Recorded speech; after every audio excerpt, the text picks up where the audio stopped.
everyone, and welcome to this live conversation in ISO 45001, the first international standard on occupational health and safety.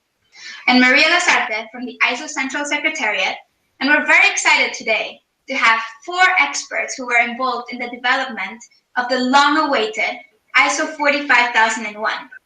And they're all looking forward to answering your questions live today. So if you're watching, don't hesitate to write your comments and your suggestions under the YouTube video here below, or send us a tweet with the hashtag ISO 45001. Now, let me start by introducing our experts. So today we have with us David Smith, who is the chair of the ISO project committee that developed the standard. The committee is called ISO PC 283, and he has a long history of experience with management system standards. So thank you, David, for joining us. Thank you. We're here also with Charles Corey. He is the secretary of the project committee. Hi, Charles. He works at the British Standards Institution and was previously involved with OSAS 18001. So he's had a long history of involvement with occupational health and safety standards. We are here as well with Jan Toft Rasmussen, and he is an experienced consultant on health and safety, and he has a long history of working in trade union federations and confederations. Thanks, Jan, for joining us as well.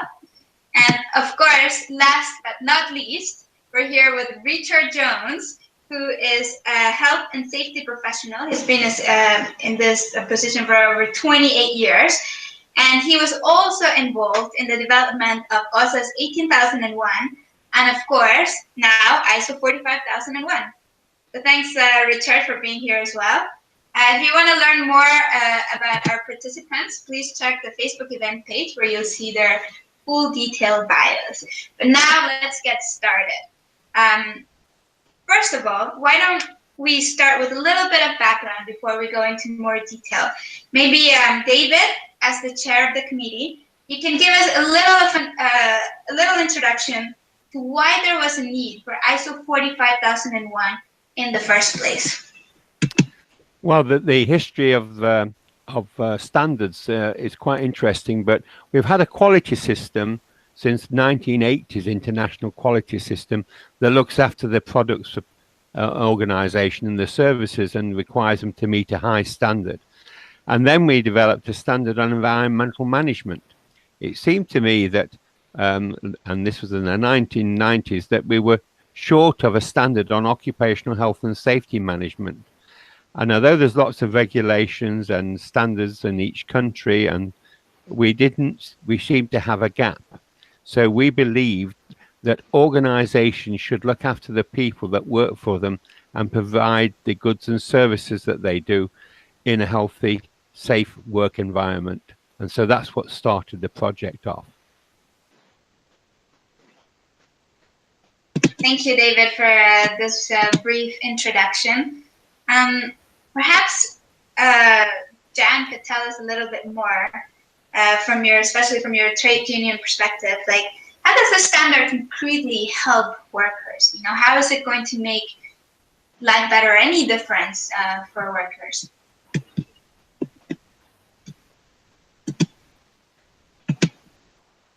Sorry, Jan, you're muted.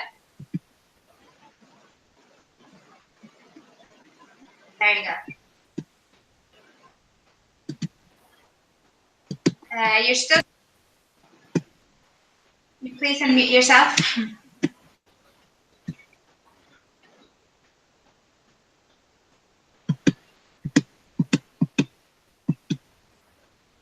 Sorry, it's not. It seems to not be working right now, the sound.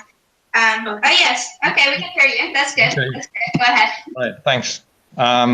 First of all, I'll say I'm absolutely delighted to work on this standard for the last years.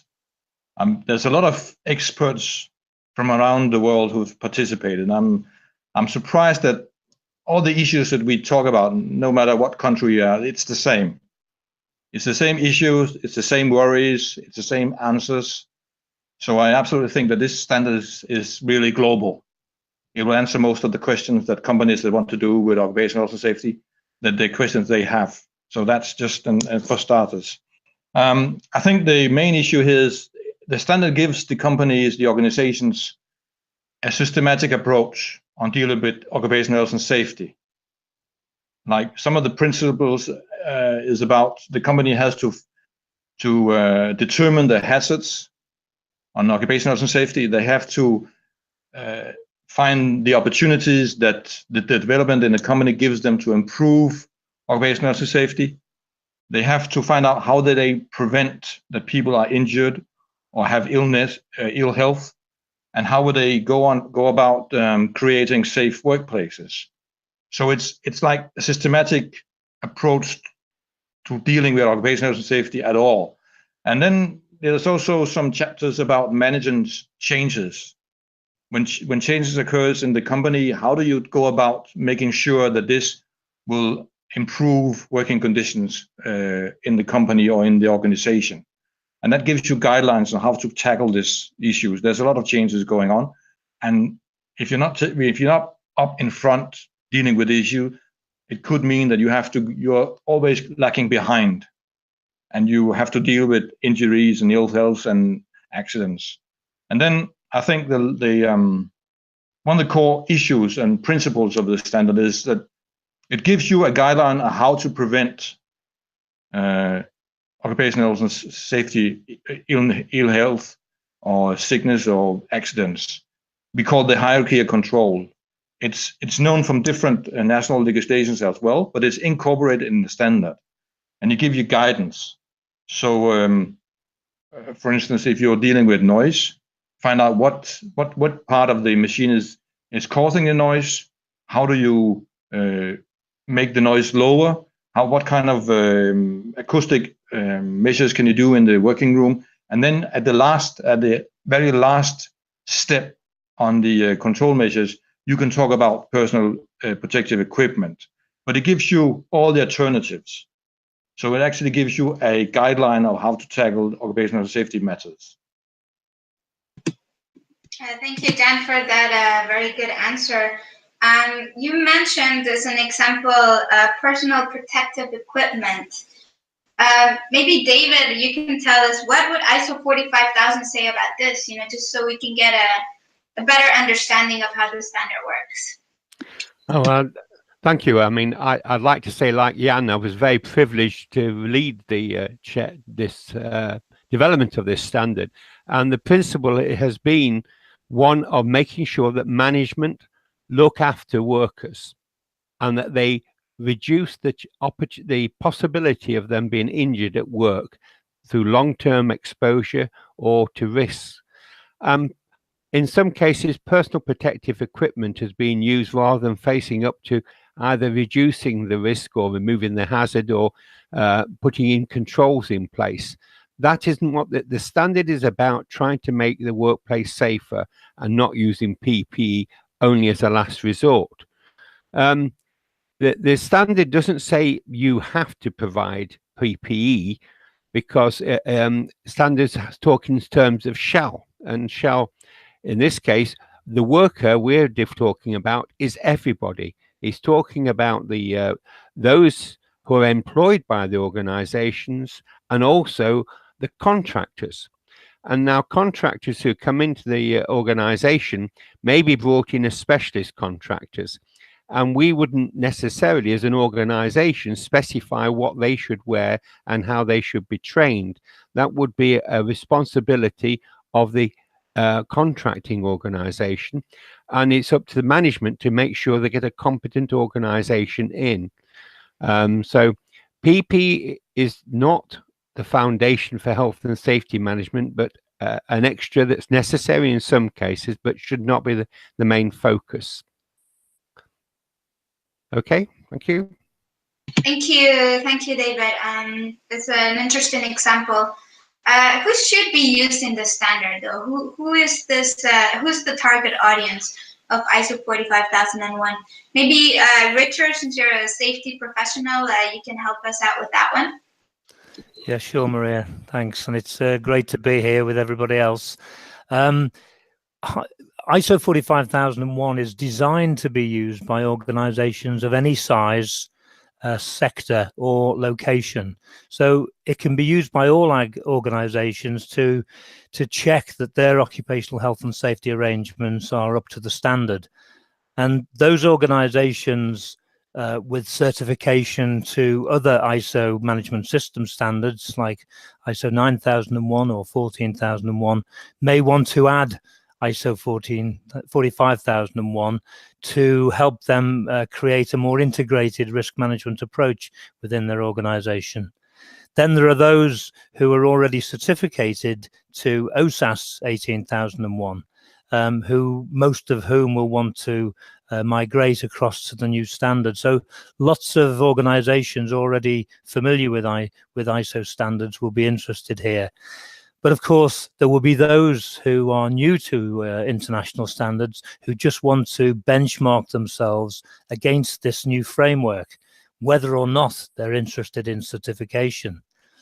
Now, I think ISO 45001 provides a really positive opportunity for health and safety professionals here to play a key role in their organization, helping their top management to understand the occupational health and safety management system, and importantly, their leadership roles and responsibilities within it. Now, I'm sure the majority of health and safety professionals around the world are already very aware of 45001 and will be keen to advise those organizations they work for, helping them to improve their occupational health and safety management systems in line with the principles of ISO 45001. Thank you, Richard. Actually, I would like to build a little on what you just mentioned right now, because you were talking about OSAS 18001, and we have received a question from Yogenda Dagar, who's asking, can I use ISO 45001 instead of OSAS 18001? Well, ISO 45001 will replace OSAS 18001. It's been agreed that as of the 12th of March, OSAS 18001 will be withdrawn. That doesn't mean it's gone straight away. There is a 3-year migration period. So wherever the organization is in their certification cycle, they will have up to 3 years to migrate across. But I don't think OSAS 18001 will not be available for organizations to newly certificate to. They will need to certificate to ISO 45001. Okay. We'll go back to the migration a little bit later again. The first, something that some people wonder is that when we think about worker safety, we often imagine the traditional employer and employee relationship, but there are many other type of worker safety situations that need to be considered. For example, when we have an outsourcing relationship. I don't know, maybe Charles, you could tell us a little bit more about this. Hello, Maria. Good afternoon, and to your audience. Again, I'm delighted to be participating. In fact, David started mentioning a little bit about contractors a moment ago. And the outsourcing question, I think, is really a wider issue of any kind of suppliers to an organization. What is the responsibility of the organization to its suppliers or external bodies that do work on its behalf? In some countries, there are legal requirements that suppliers are responsible for their own workers' health and safety. So the relationship is one that has to be examined from point of view of the organization, ensuring that suppliers meet its health and safety requirements. So they have to ensure that overall they have control over what the suppliers are doing. Now, that doesn't mean that they have to have detailed knowledge of what the suppliers are doing, because David gave the example about specialist suppliers, perhaps people removing asbestos from a building. where you might not have precise knowledge about what has to be done. But that doesn't mean that you shouldn't put adequate controls in place to manage what they are doing. And that means that the suppliers have in some way to interact with your health and safety management system. And so what needs to be clear between you and your suppliers is how that interaction will take place. Does that mean that supplier personnel have to have, for example, a safety briefing when they first come onto your sites and be told about the specific hazards they might encounter? So it's a question of managing the situation from the company's point of view to make sure that any form of external provision meets its own requirements and its own level of performance. Okay? Thank you, Charles, for that explanation. Another question is, I mean, we can see clearly that ISO 45000 impacts many different stakeholders, you know, from employers to employees. You know, there's governments might have an interest in, you know, what those regulations are and so on. So how could the committee ensure that the needs of different stakeholders were taken into account in the development of the standard? Maybe Charles, you can tell us a little bit more about this?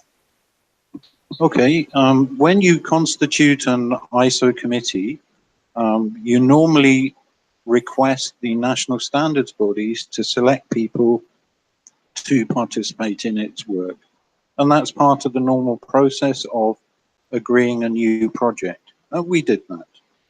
But we also recognize that within health and safety spheres, normally there is a tripartite system. And you actually just mentioned the three key groups in that system: government, employers, and workers are represented. So when we sent out our request for nominations, we suggested to the national standards bodies that when selecting experts and delegates to attend our meetings, that they should try and have that balance. The next step was when we actually got to the committee, you asked the question, what external liaison organizations should be invited to participate in our work?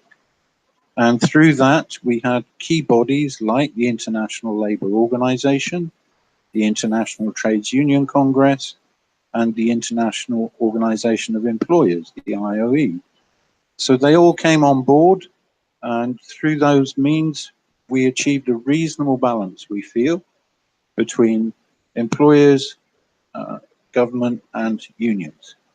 We could have perhaps done a little bit more on the government front. There wasn't much representation from government, and I know some of the labour organisations felt they perhaps would have preferred more labour representatives.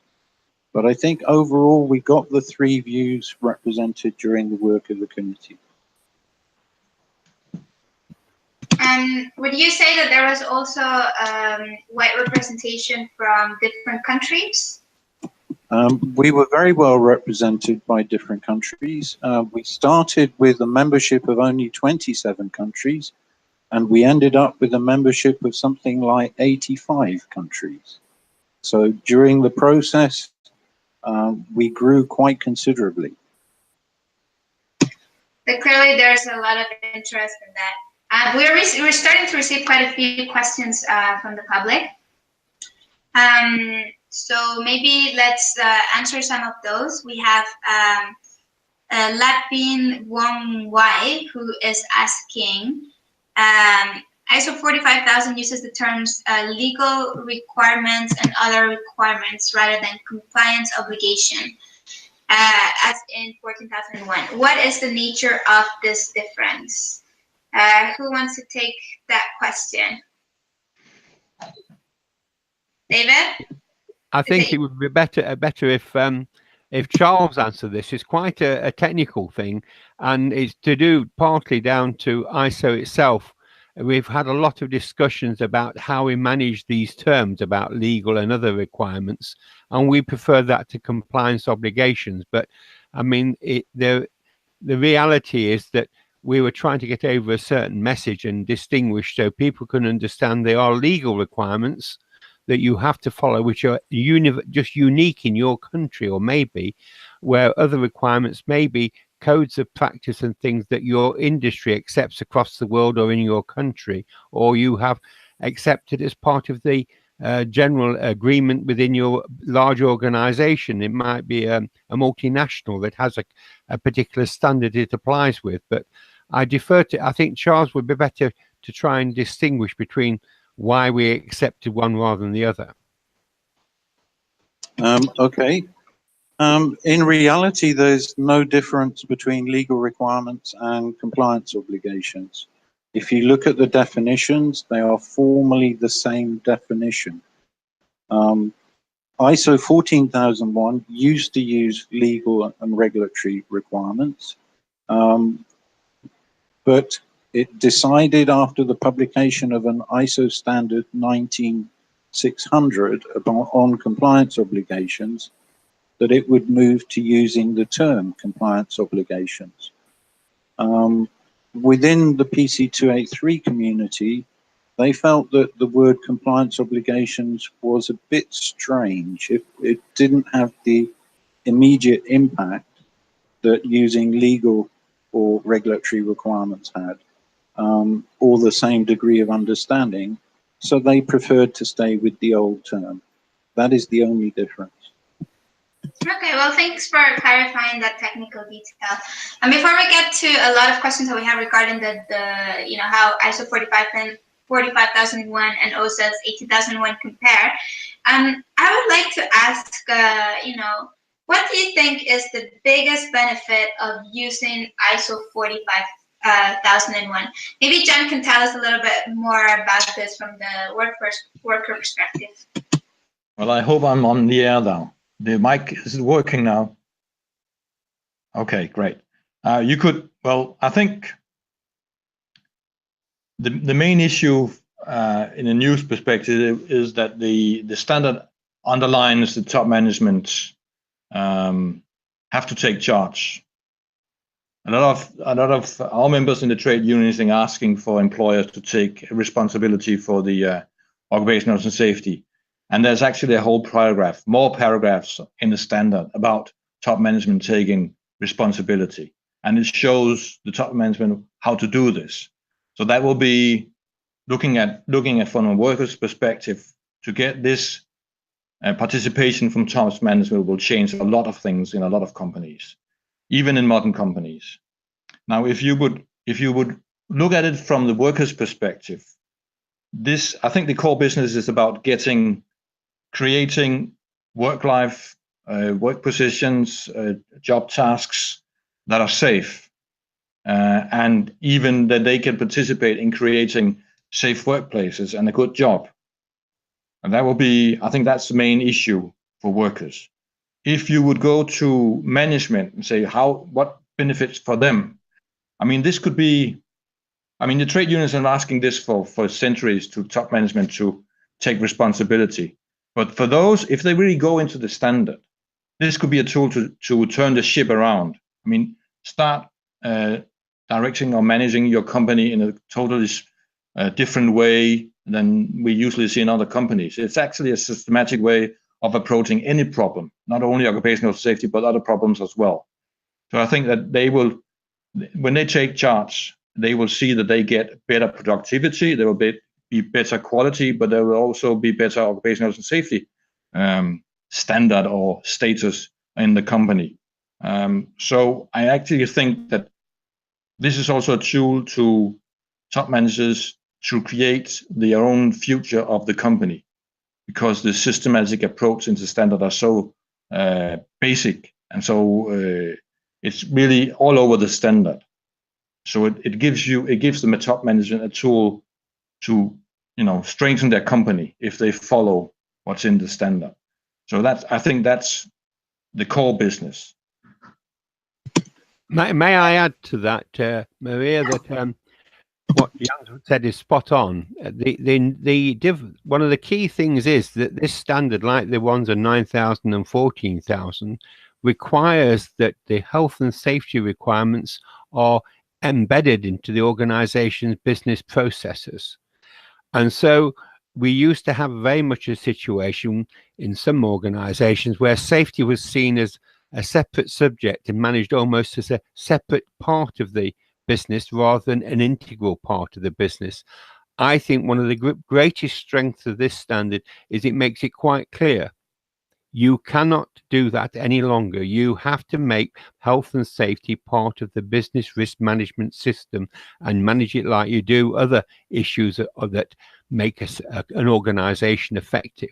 So it makes it an integral part of the business, which is not so evident in OSAS. Thank you, David, as well for that addition. Maria, can I just add something to that as well? Go for it. I think one of the important things about ISO 45001, we recognize that there is a terrible human toll to be tackled worldwide. I mean, someone dies every 12 seconds somewhere in the world because of their work. And also researchers have estimated that only about 10% of the working population in the developing countries are effectively covered by health and safety regulation. So importantly, I think ISO 45001 sets a good occupational health and safety standard that transcends regulatory, economic and national boundaries, and so can help raise the standard of protection across the world. Thank you, Richard. Those are some staggering statistics indeed, and just highlight the importance of this standard. Now, I would like to go back to some of the questions that we have received from the public. I think that in particular, one of the subjects that we are hearing a lot about is the relationship between OSAS 18001 and ISO 45001. So we're hearing from Yosri Chatikan, who's asking, what are the main differences between the standard and the previous OSAS 18001? Also about the, what is the transition period to migrate? And we have, I would like to ask a question.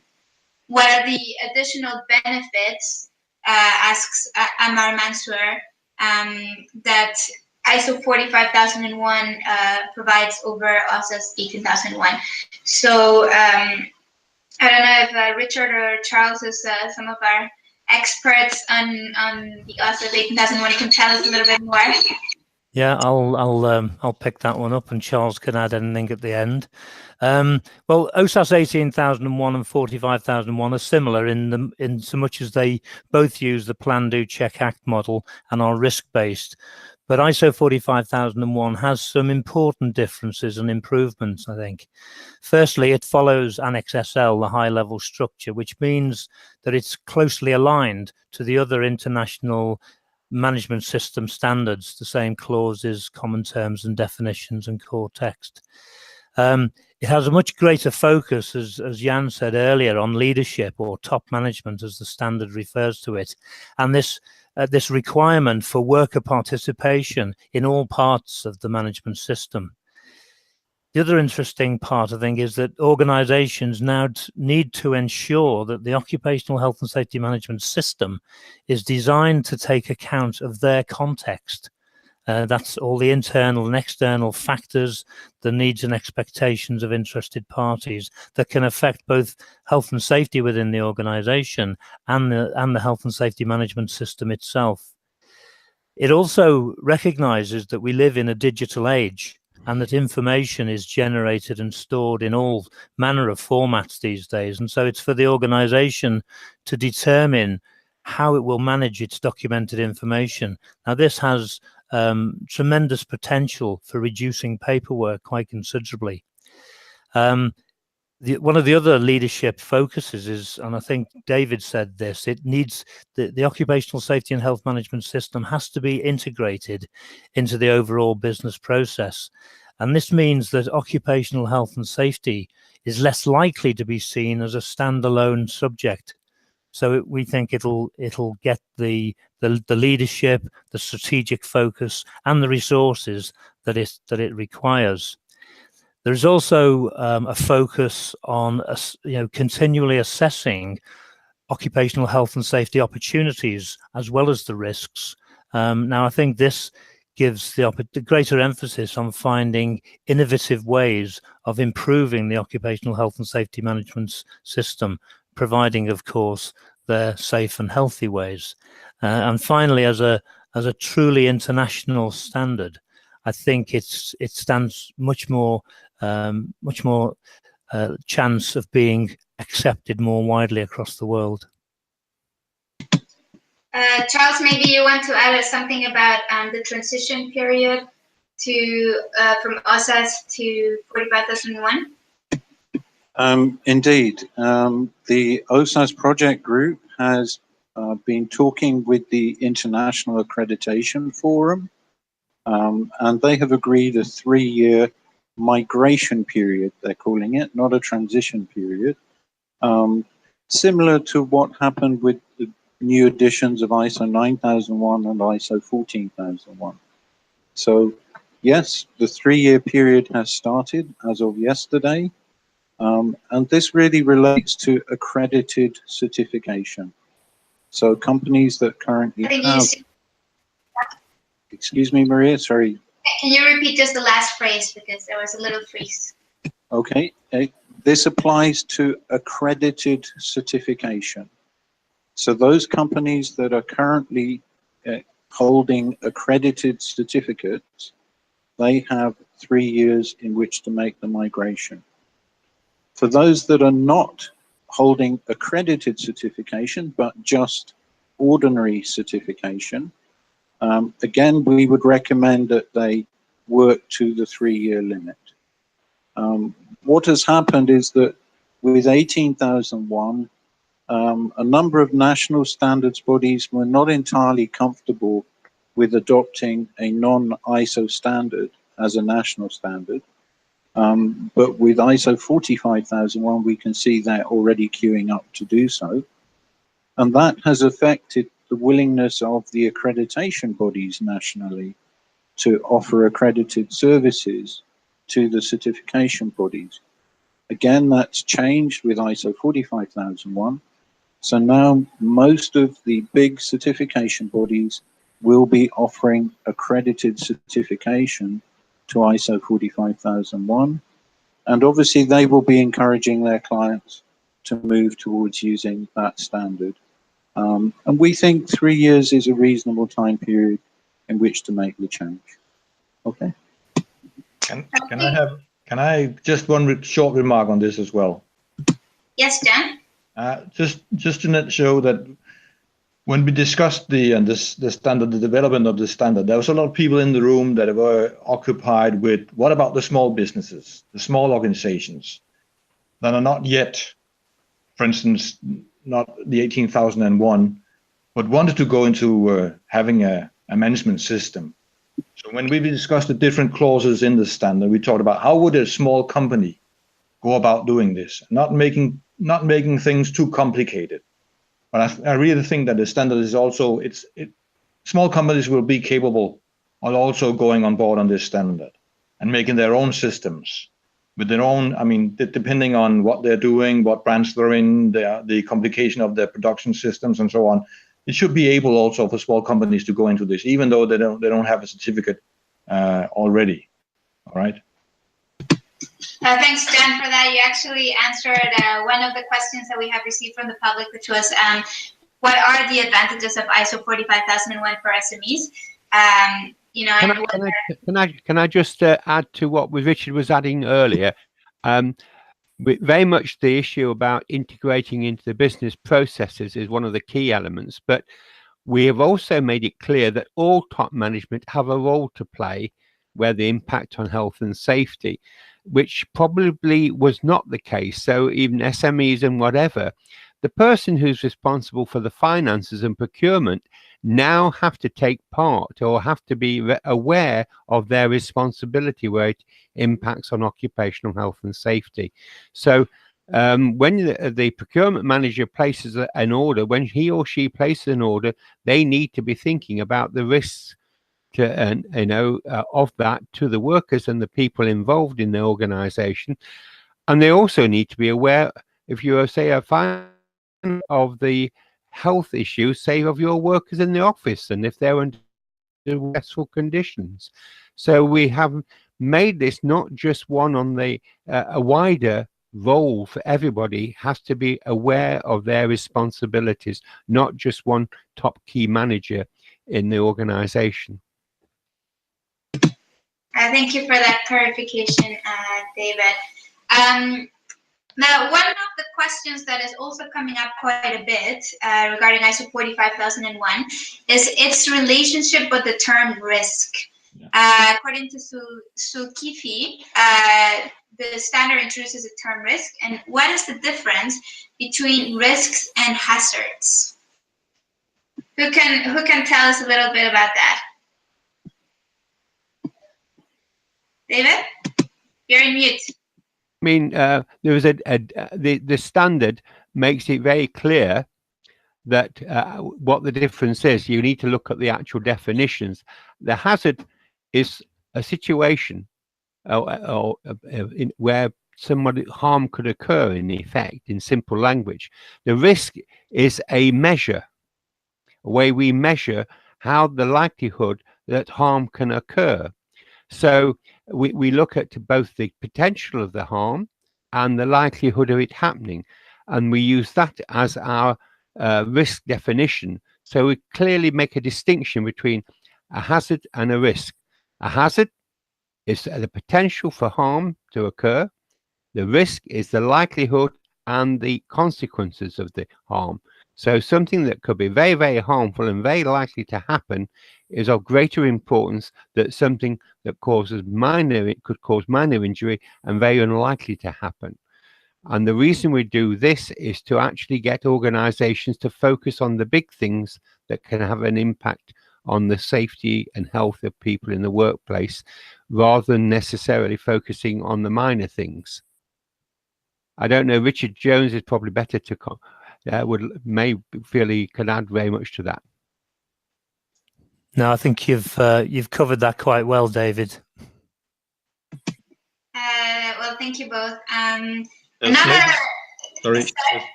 There's maybe one thing that when people read the standard, because we also use another term of risk, which is probably better known from the other standards from ISO, talking about risk. It's the risk for the company or the organization.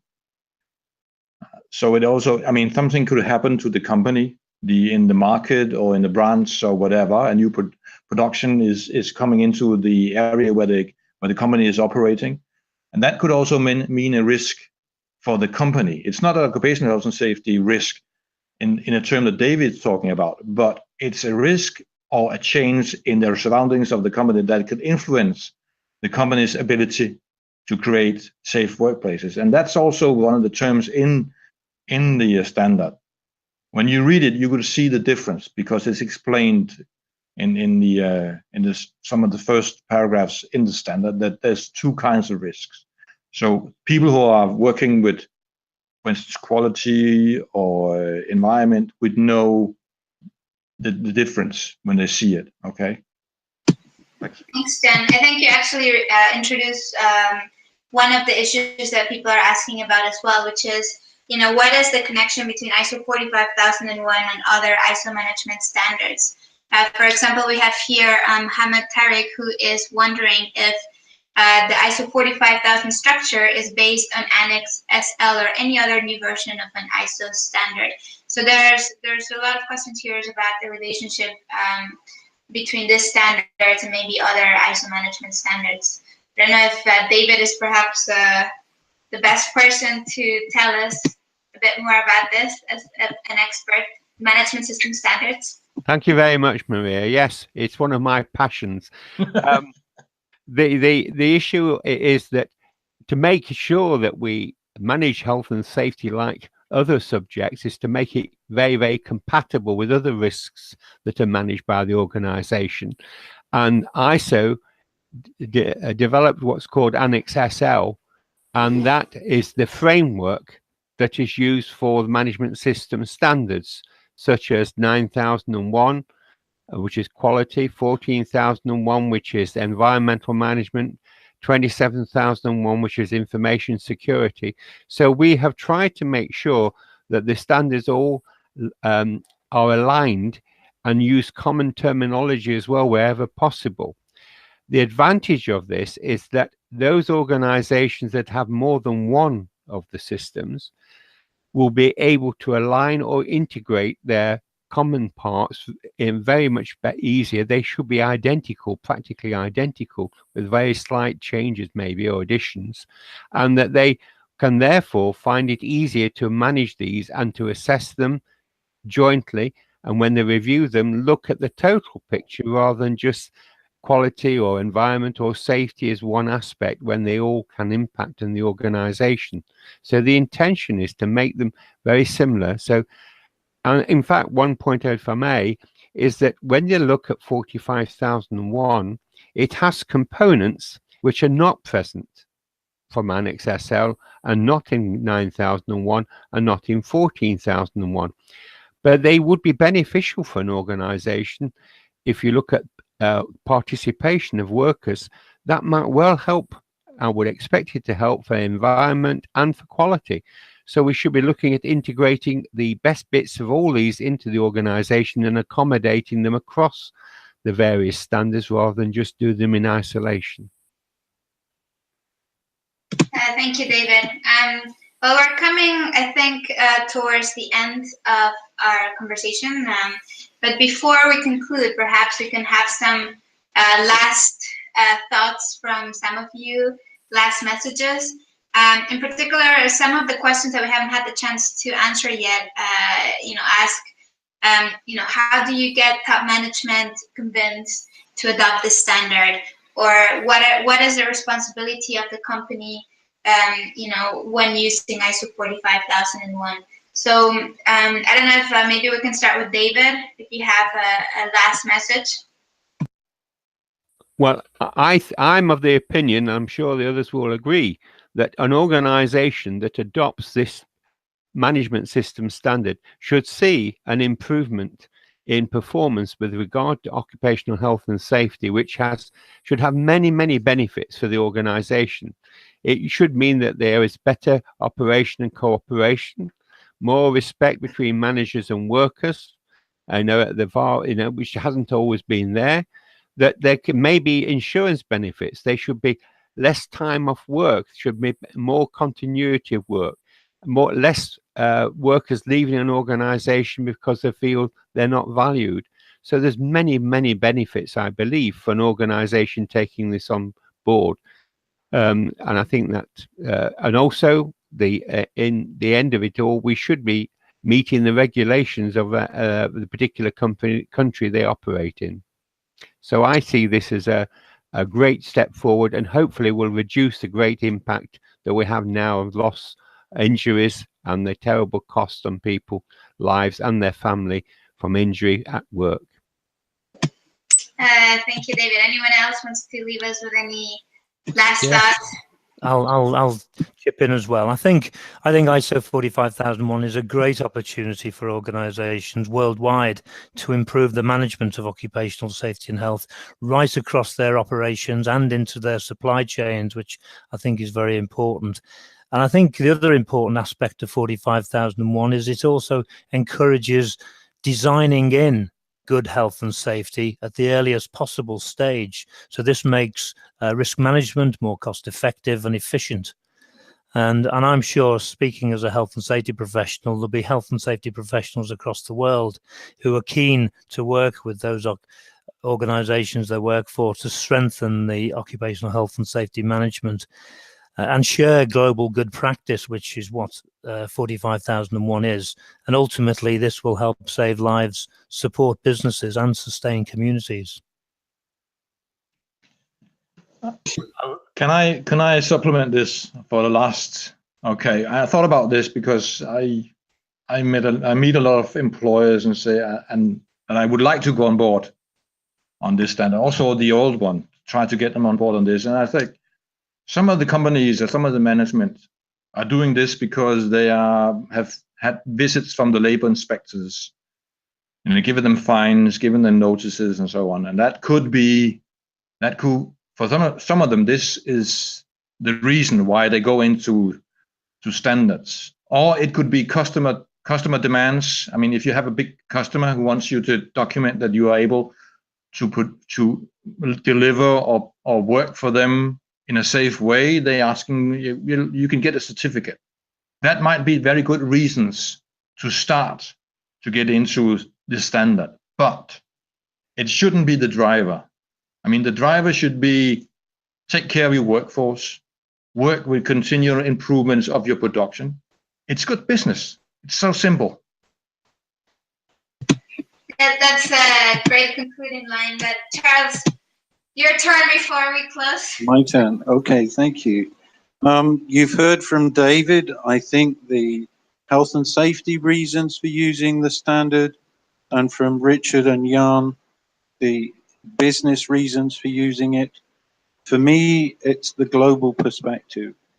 So many countries do not have adequate health and safety regulation, and they have been reluctant to use the former OSAS 18001 or other equivalents that have been available internationally.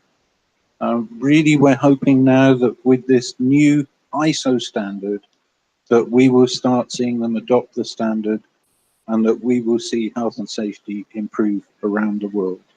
That's been our objective, and I believe we will succeed. Thank you. That's great, Charles. And yes, we're very excited about the impact that ISO 45001 can make worldwide to improve worker safety. So this is all we have time for now. Thank you very much, everyone, for your time here and for answering all these questions.